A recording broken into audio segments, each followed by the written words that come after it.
የሰው ልጅ ረጅም ዓመት በመቆየት አይደለም። ሰውም ማንበብ ከቻልሽ በአንድ ቀን ማንበብ ትችላለሽ። እና ሩታም ልክ እንደዛ ሆነች። አይታይ ማንበብ እንትን አላት እና ዝም ስል ወይ ሩት ነው ወይ የሆነ ነገር ነው እና ቀርባ ታወራኛለች ማለት ነው። እና ፍቅርን አስተምራናለች ለእኛ ብቻ ሳይሆን ማለት ነው ለኢትዮጵያ ሕዝብ ፍቅርን አስተምራለች። አንድ ሩታ መጣ በአንድ ወር ሚዲያውን አናግረዋለች። በመጥፎ ነገር አይደለም በፍቅር ማለት ነው። እና በጣም የሚወዱልና የሚሳሱልን ኦዲየንስ እንዳሉ ሳስብ በጣም ደስተኛ ሆናለሁ። አንዳንድ ወደ ዱባይ አካባቢ የሚኖሩ ልጆች ምንም የማይተዋወቁ ልጆች በእኛ ስም ቲክቶክ ገብተው ተሰባስበው ግሩፕ ፈጥረው ተዋውቀዋል። በእኛ ስም ማለት ነው ሩታዬና አብርሽ ብለው እና ለዚህ ሁሉ ሰው መገናኘት እኛ መፍትሄ ከሆነ ነገ ላይ የትኛውም ቻሌንጅ ቢገጥመን የማለፍ አቅም እንዳለን ይሰማኛል። በዛ አጋጣሚ ማለት ነው። እሺ ሩታዬ ስንጨምርበት ካለ ዋችን ላይና እኔ አሰላሙ አለይኩም ወራህመቱላሂ ወበረካቱ። ውድ ቤተሰቦቼ ሰላም ብያለሁ። በያላችሁበት ሰላማችሁ ብዝዝት ተረፍረፍ ይበልልኝ። ይህንን ቪዲዮ ከወደዳችሁ ላይክ፣ ሼር፣ ሰብስክራይብ እያደረጋችሁ ቤተሰብ ሆኖ ለምታበረታቱኝ ከልብ አመሰግናለሁ ማለት ነው። እና መግቢያውን ደግሞ በደንብ አድርጋችሁ እዩት፣ ወይም ደግሞ የምታዳምጡ ካላችሁ በደንብ አድርጋችሁ አዳምጡት፣ ምስጥ ብላችሁ አዳምጡት። እውነት ስለ ሩታዬ ታሪክ ማለት ነው። በዚህ አጋጣሚ አንድ ነገር ልንገራችሁ። አንዳንድ ሰዎች አላችሁ የቆየ ቪዲዮ አምጥተሽ ምትለቂው ተናደሽ ነው ወይ ምናምን የምትሉ አላችሁ። እኔ ምን አናደደኝ? ለምን እነደዳለሁ ማለት ነው። ነገም ዛሬም ከሩታዬ ጎን መሆኔ ነው ብቻ ማውቀው ማለት ነው። ሌላው ነገር አይመለከተኝም ማለት ነው። እና ለምን ተናደዳችሁ? እናንተ እኮ ናችሁ ባይዘው የምትናደዱ ማለት ነው።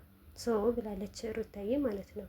እናንተ ብትናደዱን ጨጓራችሁን ብትፈጩ ቻሉት እንጂ እኛ ምንም ሊጠቅመንም ነገር የለም። እና ስለዚህ የነበራቸው ታሪክ ነው አብርሽና ሩታ የቆየ ቪዲዮ የምናመጣው እንጂ የሚጠቅመንም የሚጎዳንም ነገር የለም ማለት ነው። እና ይህንን ቪዲዮ ያመጣሁበት ምክንያት ማለት ነው አብዛኛው ሰው ሩታ ለምን ተቀየረች፣ የድሮ ማንነቷ ለምን ረሳች የምትሉ ሰዎች አላችሁ። እሷ ናት የረሳችሁ እንዴ? ማንም ሁልጊዜ እንደምናገረው ማለት ነው ማንም ከነኩት ወደ ኋላ አይልም። ስለተነካችና ስለተጎዳችና ስለተሰበረች ነው ይሄንን ነገር የምታረገው ማለት ነው። ደግሞ ያደረገችው ነገር ምንም ነገር የለም። ነገ የሚሆን ዛሬ የሚሆን እኔ በሩታ ላይ ምንም ጥፋት ያገኘውም ምንም አይነት ጥፋት የለባትም ማለት ነው። እየመረራችሁ ዋጡት። ምን ታመጡ ይሆን? ሩታዬ ባይነካት አብርሽ መጥፎ ነገር ባያስተምራት እሷ ከመሬት ተነስታ አታረግም። ምክንያቱም እሱም ሲያናዳት እሷም ታናደዋለች። እሱም ደግሞ ሴት ጎትቶ ሲመጣ እሷም ወንድ ጎትታ ትመጣለች። አለቀ በቃ የሚሰራት ነገር ነው። በመጀመሪያ ደረጃ ቁጥብ ቢያርጋት ባል ነው ይሄንን ነገር አያዋጣሽም፣ ተይ ተመለሺ ለቤታችን፣ እንደዚህ ነገር አይደለም ቢላት አብርሽ ሴት ልጅ ናት የትም ንቅንቅ አትልም ማለት ነው። ገባቸው? አብርሽ ተበላሸ፣ አብርሽ ቀየራት። በቃ በመጀመሪያ ደረጃ አብርሽ ነው ሁሉም ነገር የሁሉም መንስኤ ማለት ነው። ዛሬ ሩታ አንዳንድም ነገር ጽፋት ብታጠፋ መነሻው ግን የማን ነው? የሩታ ነው አይደለም። መነሻው የአብርሽ ነው። እና ጥፋት የሩታ ብቻ አይደለም። አብርሽም አጥፍተዋል፣ ሩታም አጥፍታለች። ነገር ግን ማለት ነው ግን የማጥፋቱ ወይም ደግሞ የዚህን ደረጃ አመት ከምናምን የሚደረስበት ሁኔታ የተነሳው በመጀመሪያ በማን በኩል ነው? በአብርሽ በኩል ነው ወይስ በሩታ በኩል ነው? እስቲ እናንተ አስቡ። አንድ ሰው መጥቶ ዱላ ይዞ ሲመታችሁ ማለት ነው አፋችሁ ከፍታችሁ ታዩታላችሁ ወይስ ቆማችሁ ታዩታላችሁ? እናንተም እኮ የተቻላችሁን አቅም ትታገላላችሁ አይደል? ያንን ሰው ራሳችሁ ላይ ሰውነታችሁ ላይ ጉዳት እንዳያደርስባችሁ በተቻላችሁ አቅም ራሳችሁን ለመጠበቅ ጥረት ታደርጋላችሁ ማለት ነው። ሩታዬም ደግሞ በተቻላት አቅም ለራሷ ለመኖር ለልጇ እያለች ጥረት እያደረገች ነው። ሌላ ነገር ምንም ያረገች ነገር የለም ማለት ነው። እና አብዛኛው ደግሞ ሩታ ፍቅር አላስተማረችም፣ በሩታ አይደለም። ይኸው ተመሰከረላት እኮ በትልቅ ሚዲያ ላይ ማለት ነው። እያንዳንዳችን በሩታ ነው አይደለም። እኛ ሁሉም የሚያውቀው ቡታጀራዎች ራሱ ሩታ ከመጣች በኋላ ነው የተቀየረችው።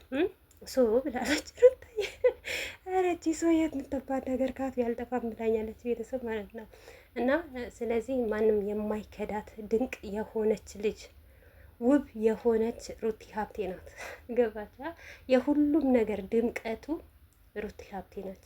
እውነት አንዳንዴ በዚሁ አጋጣሚ ሩታዬ እንኳን ለሳምንት ወይም ለ15 ከዚህ ሚዲያ ብጠፋ የቡታጀራ ዩቱበሮች ምን እንደሚሰሩና እና የመዳምም ቅመም ምን እንደምትፈተፍት አይነበርኩም።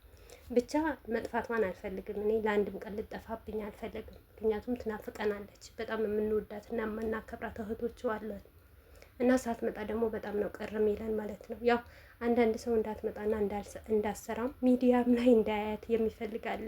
ግን በዛም ልክ ደግሞ በጣም የምንወዳትና የምናከብራት እህቶች አለን።